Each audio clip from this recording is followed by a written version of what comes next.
Oke, sekarang kita sepakat ya. Kita sepakati dulu, kita memilih pembahasan untuk jadi orang apa? Kaya. Siap kaya? Siap kaya? Siap kaya? Takbir? Nah, mesti siap. Ingat-ingat rumus Nabi, kaya itu gampang. Ya, itu kalimat Nabi. Kaya itu mudah. Yang sulit bagaimana mengelola kekayaan supaya Allah ridha. Oke, sekarang kita mulai. Waktu saya terbatas sedikit lagi. Sekarang saya turunkan ke sini. Ya, teman-teman, sekarang bagaimana Allah mengarahkan kita untuk berusaha sampai mendapatkan level yang tadi kita harapkan. Pertama, kita masuk dulu turunkan ke Quran surah ketiga ayat 14.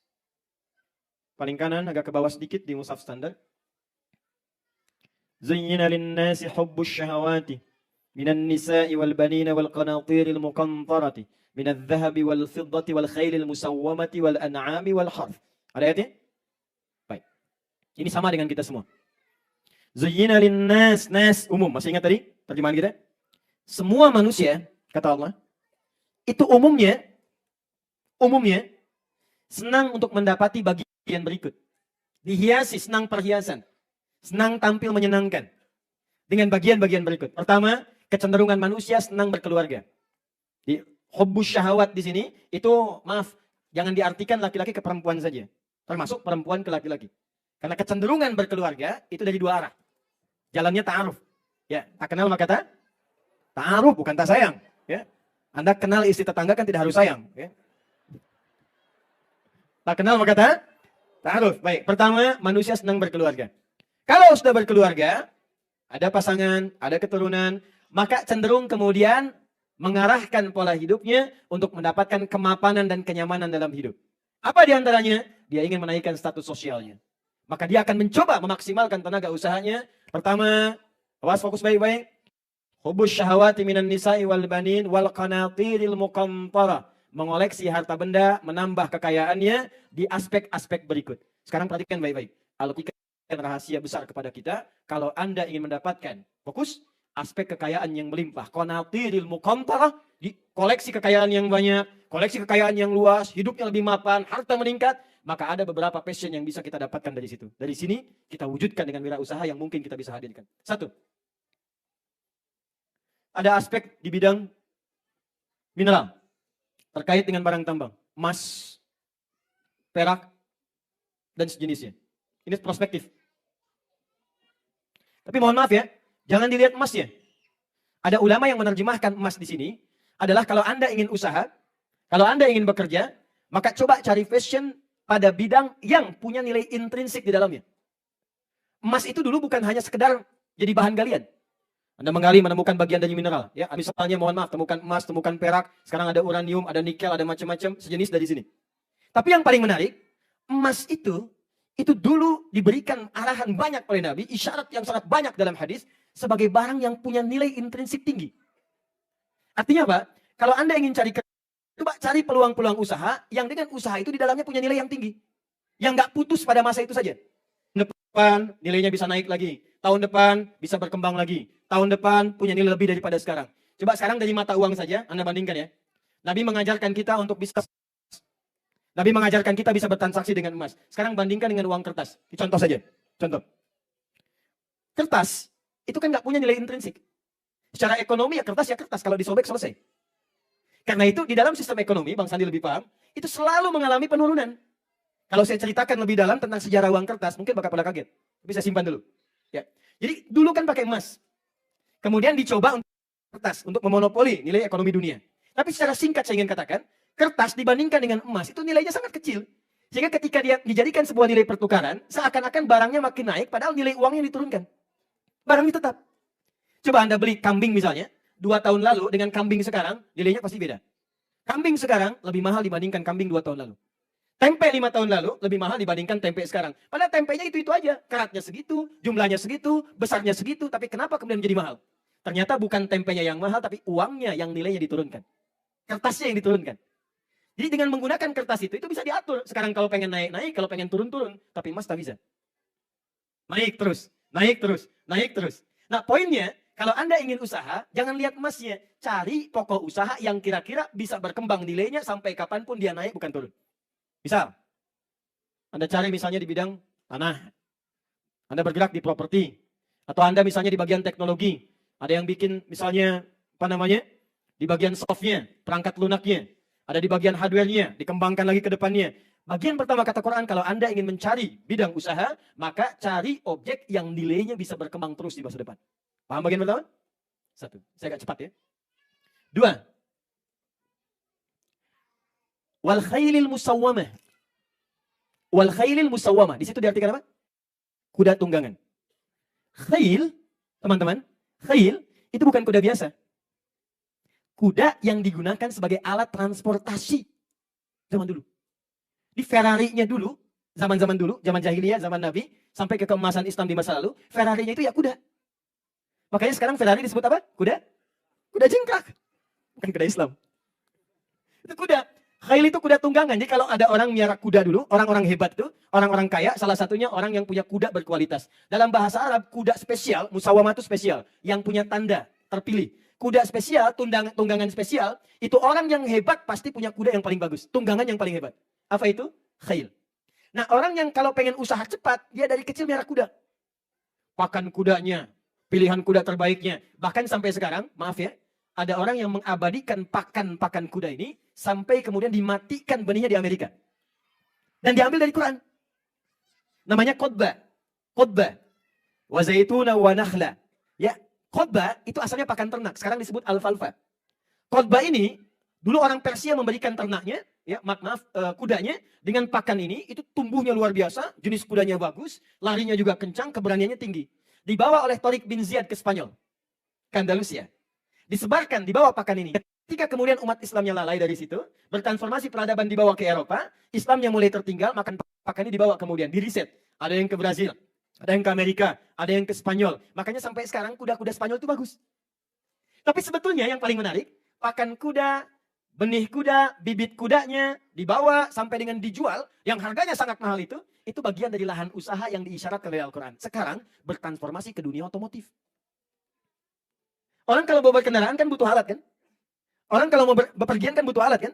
Dia butuh sepeda, butuh motor, butuh mobil, mobil dimodifikasi lagi, ragamnya bisa banyak. Kata Quran, kalau Anda ingin bekerja dalam usaha yang mempercepat harta Anda kemudian bisa banyak di situ, salah satunya bisa pilih, Anda bisa berkarya di dunia otomotif atau yang terkait dengan itu.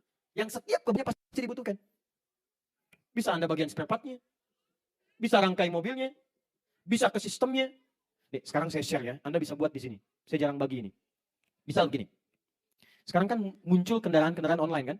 Ya kan? Ada mobil online, ada ojek online dan sebagainya. Sekarang Anda lihat, pasar paling hebat salah satunya Indonesia kan? Muslimnya berapa? Di atas 200 juta. Kenapa Anda tidak membuat misalnya sistem yang online itu yang mengakomodir umumnya umat Islam di Indonesia? Bikin mobil online yang di dalamnya ada desain misalnya hafalan Quran.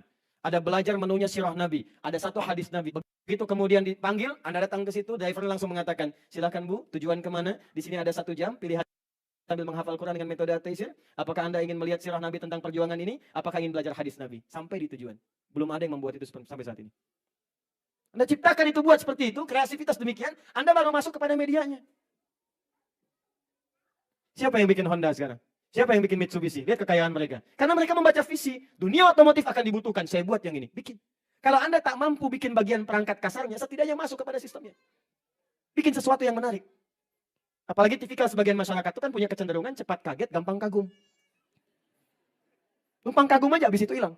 Bikin mall baru, brum ke sana. Belanja enggak, numpang kagum aja. Balik sini, 3 contoh ya. Ini cuma contoh. Kemudian, wal an'am, peternakan. Teman-teman sekalian, an'am itu yang dikonsumsi, hewan-hewan yang dikonsumsi, yang bisa diternakan. Makanya kerbau, sapi, kambing, itu masuk bagian hewan-hewan yang diternak. Umumnya disebutkan dengan terjemahan peternakan atau hewan ternak. Tapi prinsipnya adalah sebetulnya Allah ingin memberikan isyarat, ayo satu lagi jadi bidang yang mungkin kita dapatkan passionnya masuk di kebutuhan pokok manusia.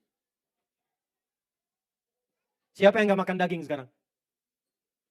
Coba lihat. Ada yang makan sapi di sini? Ada. Gede begitu kan? Coba lihat. Berapa kebutuhan sapi di Jepang saja sekarang? Berapa kebutuhan ayam di Indonesia sekarang? Saya punya teman pengusaha ayam. Satu kandangnya 45.000. Ya, 45.000 ayam. Sekarang didesain seperti hotel. Hotel ayam. Ayam nginep di hotel. Suhunya diatur. Oh, makannya diatur. Jam sekian lampu dinyalakan. Boom, makan semua. Dia punya 2 kandang, berarti ada 90.000. Itu baru kandang dia saja. Cuma 45 hari selesai. Bayangkan berapa kandang yang ada di Indonesia, kebutuhannya luar biasa. Sehari itu berapa ayam dieksekusi? Berapa ayam? Belum bebek. Bebek selamat, bebek kurang selamat, bebek yang macam-macam. Coba lihat. Ayam, bebek, kambing berapa, Cok? Ada yang bikin sate kambing, kambing guling, kambing diendapin, kambing macam-macam. Belum ke sapi, belum hewan kurban tiap tahun ada. Itu peluang. Jadi Quran menawarkan kalau Anda pengen cepat mengoleksi kekayaan, salah satunya coba cari yang passionnya kira-kira objeknya kebutuhan banyak orang. Kreatif kita cari. Nanti saat saya masuk kepada ide dasarnya saya turunkan lagi. Pernah dengar nggak? Kenal Abdurrahman bin Auf? Nah, qadarullah, Abdurrahman bin Auf ini pernah kaya, jatuh fakir. Maka ketika datang ke Madinah disambut oleh orang paling kaya di Madinah yang sudah muslim. Dan dia tahu hukumnya, dia tahu passionnya. Ya. Kebiasaan orang kaya itu kan punya kebiasaan yang beda dengan orang yang belum kaya. Ini levelnya level tinggi, turun ke bawah. Aku khawatir punya tekanan dalam hidupnya. Dia salah baca, dia lupa bahwa Abdurrahman bin Auf sudah mendapatkan training dari Nabi selama 12 tahun. Bahkan fase 13 tahun itu hijrah ke Madinah. 13 tahun training dari Nabi. Maka beliau tawarkan, akhil karim, lihat kalimatnya. Sami'atu annaka kunta ghaniyan. Aku dengar dulu engkau pernah jadi orang kaya. Kalau engkau ingin kaya lagi, khudh nisfa mali. Allah. Ambil setengah kekayaan saya. Aku dengar engkau ditinggalkan istrimu. Kalau ingin menikah lagi, pilih perempuan paling cantik di Madinah. Aku fasilitasi walaupun itu bagian dari kerabatku. Lihat nih jawabannya. Lihat jawabannya. Jazakallahu khairan. Semoga Allah berikan pahala kepada Anda. Arini ainal aswaq. Ini yang mau saya tanamkan di kesempatan kali ini. Semoga Allah berikan pahala kepada Anda atas kebaikan Anda tawaran ini. Orang paling kaya di Madinah nawarin setengah harta saya ambil. Kalau dia punya aset 10 triliun, 5 triliun ambil deh. Luar biasa. Tapi jawabannya apa? Semoga Allah berikan pahala kepada Anda. Perhatikan baik-baik. Arini ainal aswaq. Cukup tunjukkan padaku di mana pusat bisnisnya. Tunjukkan padaku di mana pasarnya. Tunjukkan padaku di mana objek niaganya. Di mana pusatnya. Karena ternyata sebelum berangkat ke Madinah dibekali oleh Nabi dengan pendidikan sholat. Nanti lain waktu kita bahas dengan lebih dalam. Ternyata sholat itu dari gerakan sampai bacaan. Itu ada maknanya teman-teman. Termasuk berdiri ini, tegak ini, kan diatur. Kenapa tegak begini? Kenapa kakinya lebarnya diatur? Tidak terlampau lebar, tidak terlampau sempit. Itu ada aturannya. Di antara kaitannya dengan pola hidup kita. Kalau Anda masih mampu menegakkan diri, jangan gantungkan hidup Anda pada orang lain. Ini yang diambil oleh Bung Karno dengan kalimat berdikari. Berdiri di atas kaki sendiri. Para ulama kita dulu dekat dengan para umarah. Ya. Hasan itu kan sering. Rahimahullah, surat menyurat dengan Bung Karno. Berikan gambaran. Pemimpin kita dulu sering. Sampai sekarang, Alhamdulillah. Beri masukan. Sampaikan. Tegakkan dirimu, jangan gantungkan hidup pada orang lain. Apa yang? Maka dipakailah kemudian ajaran-ajaran Nabi dengan bakat passion management yang beliau tahu. Dibidik oleh beliau, satu di antara turunan ini, beliau masuk pada yang ketiga. Orang Madinah kebutuhan kambingnya banyak. Maka di situ jadi penyalur. 3 bulan pertama. Jadi penyalur kambing, ambil dulu dari pusatnya, salurkan, dapat bagian bonus tambahan dari situ, modalnya dikumpulkan, beli kambing lagi. Kambing kan cepat beranaknya. Beli kambing 2, sudah beranak. Ya, dipakai lagi itu sambil nyalurkan, dia naik. Tuh, saking dahsyatnya, bayi kaget. Jadi sambil nyalurkan, yang ini tumbuh. Apa yang terjadi teman-teman sekalian? Cuman setahun dengan bakatnya ini dan dikembangkan kepada unit bisnis yang lain. Jadi ketika maju di sini, pelajari passion yang lain, dia kembangkan yang lain. Setahun jadi orang paling kaya di Madinah. Yang kapaknya tadi sudah terbuat dari emas. Satu kali Madinah goncang. Dok, dik, duk. Ada apa ini semua keluar? Ternyata di luar sudah ada kafilah 600 unta. Yang di atasnya semua setiap untanya isinya berupa mutiara, emas, perak dan sebagainya. Kalau sekarang 100 truk, di dalam setiap truk ada kumpulan emas, mutiara, perak, macam-macam. 600 truk. Punya siapa? Abdurrahman bin Auf. Begitu Madinah heboh, Aisyah berkomentar radhiyallahu ta'ala anha. Aku dengar Nabi pernah menyampaikan Abdurrahman bin Auf masuk surga dengan merangkak. Merangkak itu maksudnya, maaf, bukan merangkak begini. Ya, hisabnya hartanya banyak. Banyak. Ya, nggak apa-apa, kaya merangkak masuk surga juga daripada miskin gak jelas, kan? Sini. Masuk surga dengan merangkak, maksudnya apa? Scanningnya mungkin agak lama nih, karena banyak. Karena ingin ke surganya cepat, kata Abdurrahman bin Auf, itu yang banyak, itu yang 600, aku sedekahkan semua untuk orang Madinah. Sampai dari situ punya kebiasaan, membebaskan utang, bebaskan ini. Tapi beliau untung aja. Nanti kalau kita mau belajar lebih detail, bagaimana pola usahanya, itu lebih dahsyat. Beliau tidak pernah mau kredit, tunai. Tapi saya nggak mampu, kalau nggak mampu nggak usah beli, ini saya kasih gitu. Dan sekarang yang pakai, teman-teman kita yang dari Cina, rumus itu. Walaupun cuma untung 50.000, 5.000 rupiah, 3.000. 3.000 itu kan untung 1 juta barangnya, kalikan. Itu pola itu dipraktekkan Abdurrahman bin Auf. Saya lompat-lompat sedikit ya. Jadi ini poinnya. Kalau kita bisa lihat lagi yang keempat, sekarang ini kita butuhkan, terutama di Indonesia. Teman-teman bisa riset dari sekarang. Ya. Wal harf. Pertanian, perkebunan. Perkebunan. Kalau ini, maaf ke hewani, ini kena bati. Ini pangan, ketahanan pangan. Sekarang semua negara ingin bergerak ketahanan pangan.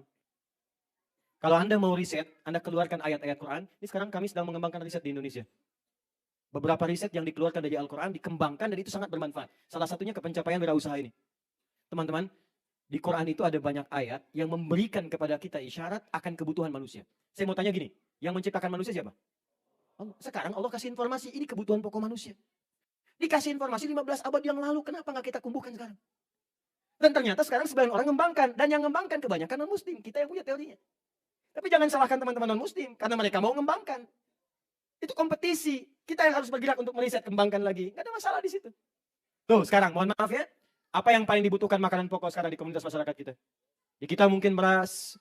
Lihat teman-teman sekalian. Kebutuhannya kan didorong oleh syariat agama. Ada kebutuhan zakat, ada kebutuhan untuk Idul Fitri, ada zakat fitri. Pasti yang diambil makanan pokok.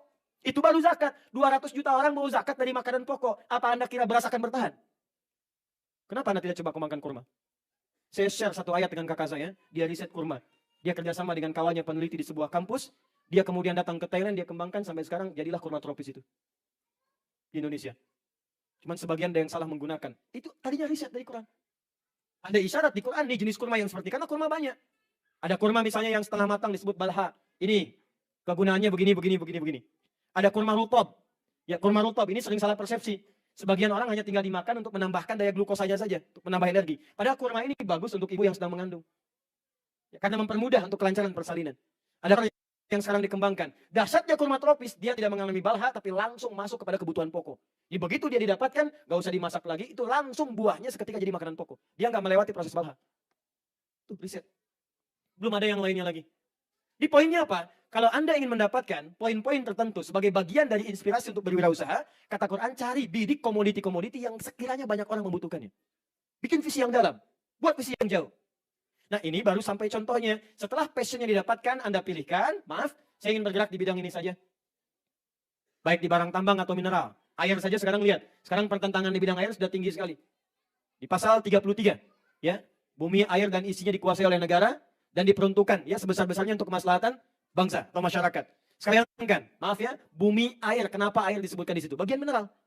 Dan air porsinya banyak disebutkan dalam Al-Quran dibandingkan dengan daratan. Sekarang siapa yang bikin air kemasan tuh? Coba Anda bayangkan. Kenapa Anda tidak bikin misalnya, Masya Allah, air Ar-Rayyan. Ar-Rayyan itu kan pintu bagi orang puasa. Maksudnya kalau mau buka pakai air ini. Bikin teknologi Anda. Kembangkan lagi. Anda bikin pakaian. Orang sholat pasti pakai pakaian. Sarung. Bikin sarung. Anda bikin terapan sekarang. Sarung anti banjir. Maksudnya bagaimana kalau banjir naikin ke atas? Pokoknya Anda carilah. Ya. Dari sini ya mau yang mana pesannya yang mau Anda gerakan. Apakah yang di bidang ini, apa otomotif, apa yang pokok-pokok, intinya yang orang banyak butuhkan, yang mempercepat sekiranya ketika Anda geluti itu, pundi-pundi kekayaan bisa bertambah, harta Anda bisa bergerak dengan cepat. Bidang itu bisa dikembangkan jadi unit-unit yang lainnya. Nah sekarang, kalau passionnya sudah ketemu, bagaimana cara memulainya? Saya agak cepat sedikit ya, saya tinggal 8 menit lagi. Saya cuma dapat 90 menit, ya, jadi kalau agak kurang, panitianya sebelah sana tuh. Saya agak cepat, ke sini. Nah ini tahapan yang paling pentingnya. Ustaz, saya sudah pilih. Saya akan bergerak di bidang yang ini saja. Saya yang ini saja. Saya yang ini saja. Saya yang ini saja. Anda silahkan tetapkan dari sekarang. Sekarang setelah ketahuan bagaimana cara menjalaninya. Pelan-pelan. Pindah ke Quran surah 98 ayat 5. Sudah? وَمَا أُمِرُوا إِلَّا لِيَعْبُدُوا اللَّهَ مُخْلِصِينَ. Tidaklah kalian semua diperintahkan kecuali menjadikan sebagai ibadah dengan ikhlas karena Allah. Yang pertama, kalau ingin memulai usaha ini, saya mau tanyakan sebentar. Rizki siapa? Yang punya harta benda siapa? Yang maha kaya siapa? Maka pesan Al-Quran, luruskan dulu niat sebelum bekerja, semua lakukan karena Allah. Nanti Allah akan mudahkan. Sekarang Anda pengen kaya, tapi Anda jauh dari yang maha kaya. Bagaimana bisa dapat kaya? Anda pengen harta, tapi bermusuhan dengan yang punya harta. Bagaimana bisa mendapatkan harta? Karena itu langsung ayat ini nanti ditafsirkan dengan ayat lain yang lebih dahsyat. Itu ada di Quran surah 61 ayat yang ke-10. As-Saff. Quran surah As-Saff ayat 10 sampai 13. Perhatikan, ini langsung disebutkan niaganya, usahanya. Ya ayyuhalladzina amanu. Hei semua orang yang beriman. Ingat, kalau yakin dengan Allah, pengen dekat dengan Allah, maka kunci pembukanya disebut iman pintunya. Makanya semua orang yang yakin dengan Allah, dia bersyahadat dulu. Bukankah kalimat pertama syahadat, asyhadu an la ilaha, yakin dengan Allah. Kalau sudah bersyahadat, disebut beriman. Panggilan Qur'annya berubah dari ya ayyuhan nasu menjadi ya ayyuhalladzina amanu. Perhatikan baik-baik. Ya ayyuhalladzina amanu. Hei semua orang yang beriman kepada Allah. Hal adullukum ala tijaratin tunjikum min adzabin alim. Mau nggak kata Allah, aku tunjukkan pada kalian cara berniaga terbaik yang akan membebaskan kalian dari perasaan sulit yang dalam. Dari perasaan tersiksa ketika menjalaninya. Ini bukan konteks akhirat saja, tapi konteks dunia. Ada orang pengen kaya, tapi cara kerjanya tersiksa. Berangkat gelap, pulang gelap, tuntutan kerja banyak, kadang lembur, kadang stres, begitu stres keluar bikin onar. Capek sendiri. Kadang pelampiasannya ke minuman, pelampiasannya ke kriminalitas, kadang-kadang bawa pisau, tusuk sana sini. Ada yang bikin ini, bikin itu, stres. Kaya memang, tapi tidak menikmati kekayaannya. Kaya memang, tapi tidak nyaman dengan kekayaannya. Makanya tadi saya sampaikan dari awal, Anda itu pengen kaya gelisah atau miskin tapi tenang. Tetap kan pilihannya kaya tapi tenang. Jadi kata Allah, nih kalau Anda ingin kaya dan tenang, Anda ingin kaya tak tersiksa dalam pekerjaan, aku tunjukkan jalan pertamanya untuk mendapatkan itu semua. Tijarah itu bisnis. Usaha. Apa jalannya? Teruskan ayat 11-nya. Tu'minuna billah. Kamu yakin dulu dengan Allah. Fokus teman-teman. Yuk kita lihat. 1. Tu'minun billah. Kerja, usaha pertama. Termasuk di sini berwirausaha. Siapa yang Anda ingin jadi miliuner ke depan atau billionaire bahkan. Ya. From $1 misalnya. To $1 billion company. Dari $1 jadi jutaan atau bahkan miliaran, triliunan ke depannya. Maka jalan pertamanya kata Allah, kalau nggak pengen susah dalam pekerjaan, pertama Anda harus bekerja dengan dasar iman dulu. Satu iman. Secara singkat begini, iman itu yakin dengan semua ketentuan-ketentuan Allah. Kalau sudah yakin, siap menjalaninya. Sekarang saya tanyakan dulu pada semua teman-teman, beriman kita? Yakin kita? Siap menjalankan ketentuan Allah? Dasar pertama kalau ingin kaya dan ringan, kaya mudah, kaya bahagia kata Allah, ikuti dulu semua ketentuanku. Syarat pertama iman. Kedua, ikuti petunjuk Rasulku. Makanya kalimat setelahnya wa rasuli. Nanti saya turunkan detailnya ya. Nanti Nabi berikan detailnya. Kalau pengen ini, begini. Kalau usaha begini, begini. Tinggalkan yang ini, kerjakan yang ini. Hari ini seperti ini. Ada semua lengkap. Kedua, detailnya lihat pada petunjuk Rasul. Oke, sekarang kita turunkan. Bagaimana cara memulai pekerjaan dengan iman tadi? Buka Quran surah kedua ayat 172. Al-Baqarah 172.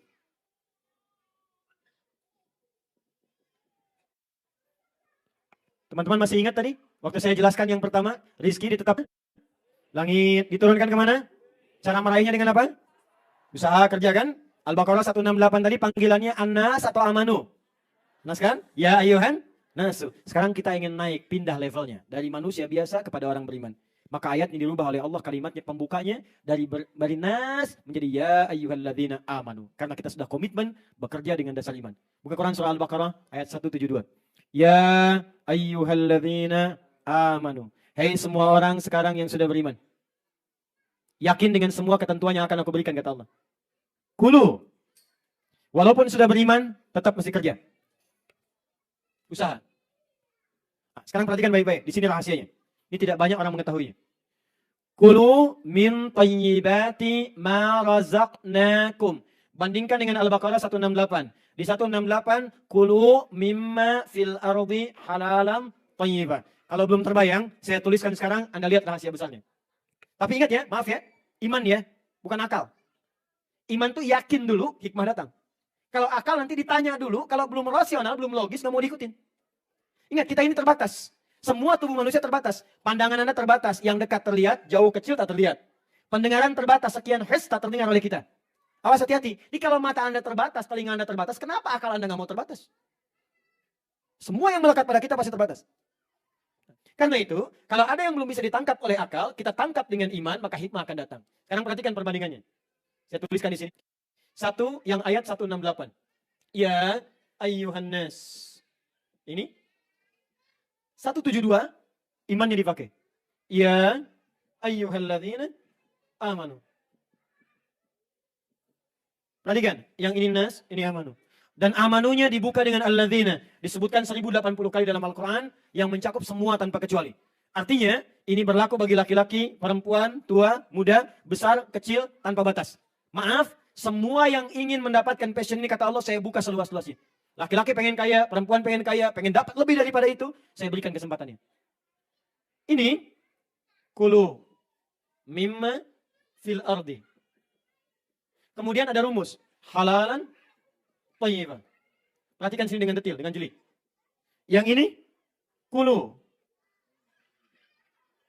Ininya dibuang. Mimma fil ardinya tidak ada. Diganti dengan min thayyibati. Halalnya dibuang. Diganti dengan ma razaqnakum. Allahu Akbar. Lihat sini. Ketika Anda mencari dengan iman, yakin karena Allah, maka kalimat pertama mimma fil ardinya dibuang. Untuk manusia pada umumnya, silahkan berkelana ke bumi.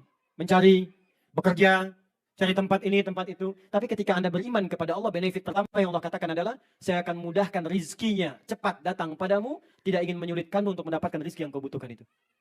Di iman itu, apa manfaatnya? Manfaat yang pertama, karena kita dekat dengan Allah, akses ke rizkinya akan dibuka oleh Allah. Anda dekat dengan pimpinan, akses pekerjaan dibuka. Anda dekat dengan Allah, apa yang tidak mudah bagi Allah?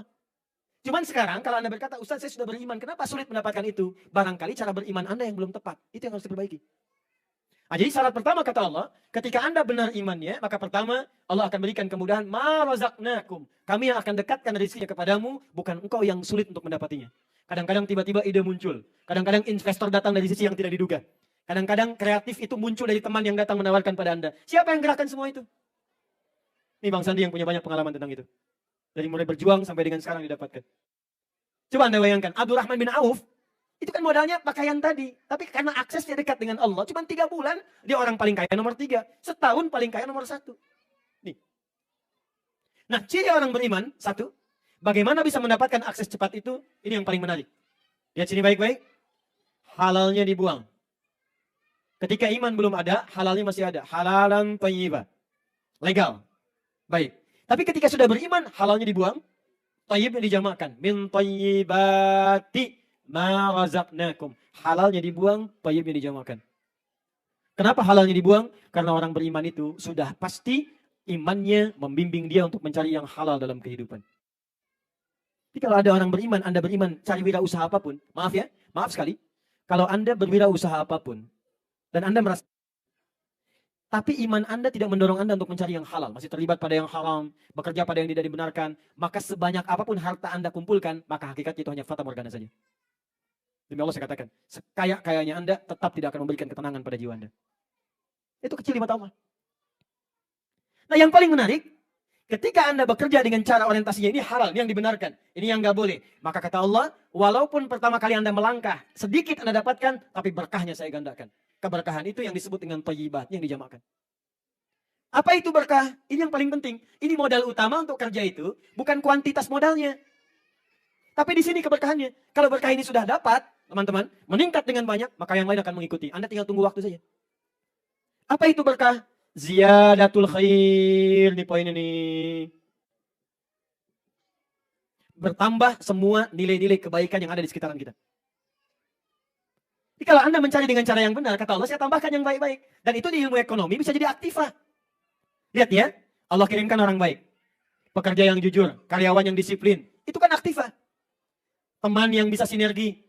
Anda keuntungan banyak, tapi dapat teman pengkhianat. Hancur pekerjaan Anda. Mudah bagi Allah. Yang kedua, berkah itu bisa berarti sesuatu yang bermanfaat. Di awal pertama Anda bekerja, yang diberikan bukan harta dulu. Yang diberikan asas manfaat dulu, butuh. Jadi modal Anda itu terkeluarkan atau disalurkan sesuai dengan aspek kebutuhan. Dapat harta sedikit, haus. Kalau haus itu butuh apa? Minum. Halal mendorong Anda, yang penting dapat minuman. Tapi kalau halalnya hilang, nafsunya tinggi, minuman pun seleranya bisa banyak. Gak mau, saya pengen buah naga. Naganya khusus dari Cina. Gak mau, saya pengen ini. Gak mau pakaiannya pengen yang begini. Itu yang bikin sulit dalam kehidupan. Makanya orang-orang hebat itu walaupun modalnya sedikit, tapi karena berkahnya banyak, Maka yang didapatkan peningkatannya cukup tinggi. Naik, naik, naik, naik, naik. Awal-awal modal sedikit, waktu tak lama, baru harta kemudian datang. Ya, dengan apa yang tidak digambarkan sebelumnya. Terakhir, sebagai penutup. Apa yang diharamkan oleh Allah, ini yang kita jaga. Kalau, maaf ya, kalau aplikasi, ini Bang Sandi lebih, ilmunya lebih daripada saya. Tapi kalau tatanan teoritis, dasarnya, ini yang harus saya tanamkan. Jangan sampai gini, pohonnya tinggi, tapi akarnya nggak kuat. Sehingga ketika diterpa angin yang kencang, goyahnya langsung dahsyat. Ya, satu, baik. Saya tinggal 2 ayat lagi. Baik, 1 ayat, 1 hadis. Saya kembali ke hadis dulu, turunkan. Apa saja yang dihalalkan oleh agama, dan diharamkan saat mulai akan berusaha. 1. Hadis Nabi SAW, kalau Anda seperti ini, bisnisnya diberkahi. Itu ada di Al-Bukhari, nomor hadis 20.076. Riwayat Jabir bin Abdullah. Al-Bukhari, nomor hadis 20.076, riwayat sahabat Jabir bin Abdullah. Rahimallahu rajulan samhan idza ba'a wa idza ishtara wa idza iqtada. Allah akan merahmati, memberkahi seorang pengusaha, seorang wirausahawan, seorang pebisnis, seorang pedagang. Samhan idza ba'a wa idza ishtara wa idza iqtada. Yaitu orang yang menjalani proses niaganya sesuai dengan ketentuan Allah, memudahkan bagi manusia saat dia membeli, saat dia menjual, dan saat dia menagih utang yang dia pinjamkan kepada orang-orang sekitarnya. Seperti apa orang-orang ini? 1. Menjauhi khida'un. Semua unsur penipuan. Jauhi yang menipu. Termasuk, maaf, sekarang dilebarkan oleh para ulama, termasuk, maaf sekali, mungkin ini kurang menyenangkan. Maaf ya. Mengikuti lelang atau tender-tender dengan sifat-sifat yang menipu. Menawar dengan harga tertentu padahal nggak beli. Hanya untuk menaikkan harga saja supaya orang beli lebih tinggi. Manipulatif. Ya, saya beli sekian, ayo siapa lagi? Sekian, saya sejuta yen, saya 2 juta yen, saya sekian yen. Padahal cuma orang-orang yang dipasang saja. Supaya yang lainnya menaikkan harganya, menaikkan tawarannya. Maka ini masuk dalam kategori khida. Bisa masuk ke online, awas hati-hati. Online berubah dari khida menjadi gharar. Misal, masang barang, fotonya bagus, kualitasnya kayaknya bagus, tiba-tiba speknya datang tidak seperti apa yang diharapkan. 3, riba. Ini banyak sekarang. Ayo pelan-pelan berpindah. Ini sudah janji Allah. Quran surah kedua ayat 275. Wa ahallallahu al-bai'a wa harrama riba. Kalau Anda ingin jual beli, ingin wirausaha, Allah akan kasih bimbingan. Tapi kalau Anda berbuat riba, kata Allah, Allah akan hancurkan itu. Baik itu sekarang atau nanti saat Anda kembali kepada Allah Subhanahu wa taala. Pindah. Pelan-pelan. Ya, jadikan jembatan. 3, yang terakhir, ini riba babnya luas ya. Ada detailnya. Jadi Anda jangan juga, maaf, terlalu ekstrim mengambil langkahnya, hati-hati. Ini ada turunan-turunannya. Nanti ada terkait dengan permodalan, ada terkait dengan barangnya, ada dengan transaksinya. Jangan disimpulkan cepat karena nanti ada turunan-turunannya. Saya hanya sampaikan umumnya dulu. Yang terakhir, yang keempat, awas. 1 khida tadi, yang kedua gharar, yang ketiga riba, yang keempat, maaf, jual beli barang-barang atau objek yang langsung diharamkan oleh Allah dan Rasulnya. Komoditi haram. Maaf ya, maaf. Semua benda yang diharamkan. Misal ada binatang, apa binatang yang diharamkan? Nah, misal Anda jualan itu misalnya. Ya, itu lebih baik ditinggalkan. Pindah kepada yang lain. Ada bab yang membolehkan. Ada bab. Misal, Anda sedang tidak ada pekerjaan lain. Yang ada cuma jualan itu. Tapi itu pun di tempat orang yang makan daging itu. Bukan umum yang ada muslimnya. Cuma dalam keadaan yang sangat darurat. Gak ada pekerjaan lain. Sebab pasti resikonya panjang. Bersentuhan, megang, melihat, ini najisnya, macam-macamnya dan sebagainya. Menyulitkan Anda sendiri. Anda mau sholat susah. Ya, bersihnya juga tidak mudah dan sebagainya. Kalau tidak ada pilihan-pilihan lain, hanya itu dulu, maka jadikan sebagai jembatan untuk mencari pekerjaan lain lebih baik. Paham? Maaf, yang diminum apa yang haram? Oh, semua bentuknya. Semua bentuknya, semua bentuk santika, awas, hukumnya haram. Jangan jualan ekstasi, jangan jualan sabu, ya, jangan jualan khamar, jangan jualan yang macam-macam, termasuk maaf, baik pengedarnya, peraciknya, penyalurnya, salesnya, macam-macamnya. Selesai. Awas yang sekarang banyak berlaku nih, di properti agen-agen sering khida terlibat di sini. Banyak di sini, gharar. Nawarkan ini, nawarkan sales begini, ternyata tidak seperti speknya. Ya. Janjian kemudian dengan dealer, ya, dengan leasing, dengan macam-macam, naikkan sekian, padahal ada unsur ribanya misalnya. Ya. Kalau Anda pakar matematika, sebetulnya lebih untung bisnis murni dibandingkan riba. Riba itu nggak ada untungnya. Nih lihat ya, Anda jualan pakai riba. Dari 2 juta misalnya, modal. Kemudian dijual. Setiap Anda telat sedikit dalam jangka setahun bayar jadi 2.200.000 misalnya. Keuntungan berapa? 200.000. Sekarang Anda jualan kambing, langsung aja nggak usah pakai ribanya. Walaupun cuma sedikit misal, setiap 1 kambing 1 juta, modal tadi 2 juta. 1 kambing 1 juta, ambil 100.000. Jelas? Baik, sekarang Anda kembangkan itu. Belikan dari situ 1 juta. Kemudian jual yang kedua, dapat berapa? 2 juta. Untung berapa? 100. 2 juta berapa? 2 juta 200 ribu. Itu 1 kambing. Kalau Anda punya banyak kambing dalam waktu yang sama. Dalam waktu yang sama. Misal, Anda punya 20 juta. Kalikan lagi 200 ribu. Dapat berapa? Belum kalau berkembang lagi. Kalau saya detilkan lagi, nanti saya jabarkan persamaan matematikanya. Riba sekian, untung sekian. Demi Allah saya katakan, perbandingannya jauh sekali. Ini orang yang bergerak di riba itu seperti orang bodoh. Saya katakan orang bodoh. Kenapa? Karena menyulitkan diri sendiri, merugikan konsumen, memunculkan perselisihan, munculkan madarat, bisa jadi ada tindakan-tindakan kriminal, dan pada akhirnya tidak pernah ada kekayaan yang abadi. Selesai. Saya tutup terakhir. Quran surah 3 ayat 142. Ini penutupnya dan saya selesai di sini. Paling kiri sebelah atas. Quran surah 3 ayat 142. Setelah ini saya berikan amalan-amalan. Doanya, sholatnya baca apa dan sebagainya. Ya. Am hasibtum an tadkhulul jannata. Fokus teman-teman. Ini saya tegaskan sekali lagi ya. Di bab-bab tertentu saya belum berikan detailnya. Kalau Anda ingin mengaji detail, saya masih ada sampai hari Senin. Nanti bisa diturunkan babnya. Saya baru berikan umum karena kita konteksnya sekarang sebentar ya. Am hasibtum an tadkhulul jannah. Apa Anda duga begitu mudah mendapatkan jannah? Apa artinya jannah? Oh, ini persoalan kita. Itu tidak selalu diartikan dengan surga. Jannah itu punya 2 arti dalam Al-Quran. Arti dasarnya itu sukses, kesuksesan yang belum diraih, yang belum tampak. Kenapa surga disebut dengan jannah? Karena itu puncak kesuksesan kita yang belum kita raih, belum tampak sekarang. Orang Arab dulu, kalau mereka disebut kaya, melimpah hartanya, sukses, maka mereka punya kebun-kebun yang tidak dimiliki oleh orang lain. Orang lain gersang. Dia punya unta merah, unta hitam itu biasa. Tapi yang punya kebun dengan oase yang sangat indah, punya anggur-anggur, punya macam-macam, itu nggak semua orang punya. Dan itu disebut jannah oleh orang Arab. Makanya jannah itu sering diartikan juga dengan kebun-kebun yang luas. Ya, secara tidak langsung, persamaan sekarang, jannah itu artinya kekayaan yang tidak dimiliki oleh umumnya orang.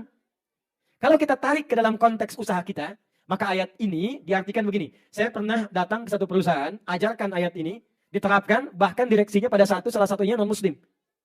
Saya datang dalam keadaan yang mungkin agak kolaps tuh, udah mau turun. Semua nggak semangat. Saya terangkan isi ayat ini, Anda kerjakan, saya bilang, begitu dikerjakan, setahun kemudian saya diundang.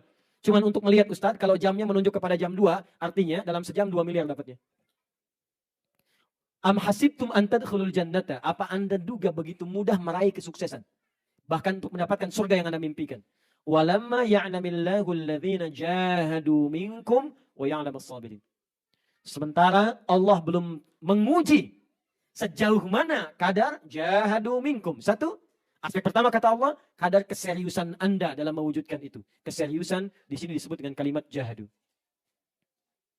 Jadi kalau Anda ingin kaya, ingin berhasil wirausahanya, maka pertama kata Al-Quran Anda mesti serius mengeksekusi ini semua. Kalau main-main mendingan gak usah. Jangan setengah-setengah. Jangan coba-coba. Jangan gimana nanti bagaimana. Kalau Anda bersiap mendapatkan itu semua, Anda mau jadi apapun silakan. Wirausahawan, pebisnis, diplomat, birokrat, silahkan. Tapi kalau Anda ingin sukses, kata Allah, pertama Anda mesti serius, sungguh-sungguh. Kalau Anda kuliah yang serius. Duduk paling depan, selesaikan persoalan, bikin riset, jangan setengah-setengah, nanggung kalau begitu. Nah, keseriusan ini menggunakan kalimat jahadu, asalnya dari kata juhdun.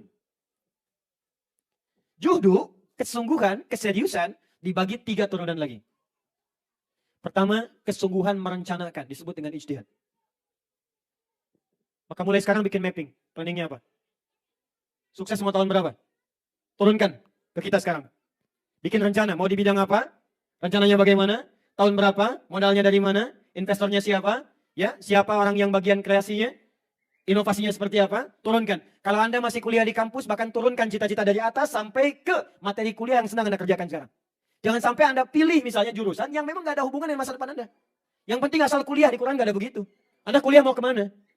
Saya ini mau sekarang jadi begini dai, saya turunkan dari sejak selesai SD. Ke depan saya mau jadi ulama, ahli Quran begini. Maka semua diarahkan. Sekolahnya ke sini, SMP ke sini, SMA ke sini. Ya kemudian kampusnya begini, sampai pulang lagi. Nah Anda sekarang mau bikin passionnya apa di masa depan? Di bidang apa? Otomotif, sekarang Anda kuliah, ya sampai waktunya tinggal 17.20, 3 menit lagi, ya bikin pemetaannya. Ya, mohon izin dari sekarang. Kedua, kalau sudah ada rencana, ada konsepnya, mappingnya jelas, schedule-nya jelas dan sebagainya, maka muncul yang kedua, saya agak cepat, namanya jihad. Kesungguhan mengeksekusi dengan tindakan. Jangan banyak jadi konseptor, eksekusi itu semua. Anda mau begini, kerjakan. Anda mau begini, kerjakan. Yang terakhir, yang ketiga, maaf, kesungguhan mengatasi gejolak dalam jiwa, disebut mujahadah. Kadang-kadang lagi serius, ada tantangan malas, ya, ada pesimis, perangi itu semua. Kalau Allah sudah jamin pasti dimudahkan. Yang ketiga disebut mujahadah. Terakhir, lakukan ini dengan sabar. Wa ya'lamas sabirin. Allah hanya memberikan gambaran kesuksesan bagi orang-orang sabar. Thomas Alva Edison berapa kali membuat percobaan? Lebih daripada 1000 kali. Yang sekarang membuat fried chicken berapa kali membuat percobaan? Ketok setiap pintu. Anda punya ayatnya. Kenapa baru 2-3 kali gagal kemudian Anda kemudian pesimis dari situ? Kembangkan diri kita, jadi orang hebat, sabar, dan mulai sekarang passionnya lakukan. Mulai dari mana? Jamaah. Saya tutup. Jamaah itu bukan cuma kumpul. Kenapa ada salat jamaah, salat Jumat? Jamaah itu duduk, kenali dengan siapa Anda duduk, kemudian saling mengisi di balik semua bakat yang Anda miliki dengan setiap yang Anda kenali itu. Karena itu tidak ada orang salat di dekat Masjid Nabi, kecuali maaf, yang sakit bertemu dokter, selesai sakitnya. Yang tidak punya pekerjaan, ketemu dengan orang punya pekerjaan. Itu yang kita kembangkan. Ke masjid, temui, kenali. Anda di Jepang, gak semua orang bisa ke Jepang. Cari apa yang bisa bermanfaat untuk Anda. Passionnya dapatkan, jadi pakar di bidang, dan pulang ke negeri kita, bangun. Jadi kan makmurkan negeri kita, sumber daya banyak. Pulang lagi ke tanah air. Bangun negeri kita. Sabang sampai dengan Merauke. Luas. 13.677 pulau. Gak semua orang dapat. Saya ke Abu Dhabi untuk dapat satu pulau triliunan rupiah. Kita punya 13.677. Itu belum termasuk Pulau Gebang, Pulau Gadung, pulau-pulau yang lain. Ya. Jadi ayo, mudah-mudahan Allah berikan keberkahan untuk kita. Saya sampai di sini. Ya. Saya cuma motivasi saja, ayatnya sudah saya turunkan, dalilnya sudah Anda dapatkan, janjinya sudah Anda terima, contohnya juga sudah ada, bahkan sebagian yang real juga ada di samping saya, ada Bang Sandi di sini. Dan singkatnya, kita berdoa kepada Allah Subhanahu wa taala, semoga dengan apa yang telah kita dapatkan dilancarkan dan dimudahkan oleh Allah Subhanahu wa taala. Baik, sebelum kita berdoa, saya mau tanya kembali, siap jadi kaya? Siap jadi kaya? Siap jadi kaya? Siap jadi wirausahawan yang bermanfaat? Baik, maka saya tutup dengan sebuah ayat. Apa perbedaan wirausahawan yang beriman dengan yang belum beriman? Quran surah ke-28 ayat 77. Wabtaghi fima atakallahu daral akhirah wa la tansa nasibaka minad dunya. Kalau kamu sudah kaya, kata Allah, jadikan hartamu untuk mencari surga yang telah engkau impikan itu. Karena itu Allah turunkan ayat sedekah, ayat infak, ayat zakat, supaya Anda gunakan harta pada yang dibenarkan oleh Allah Subhanahu wa taala. Kalau cuma kaya dan fashion saja, sudah ada korun. Jangan bersaing dengan korun, karena Anda tidak akan tenang untuk selamanya. Cukup kita mendekat kepada Allah, kita awali dengan doa. Mudah-mudahan dengan doa ini, semua pekerjaan kita diberkahi dan dimudahkan oleh Allah Subhanahu wa taala.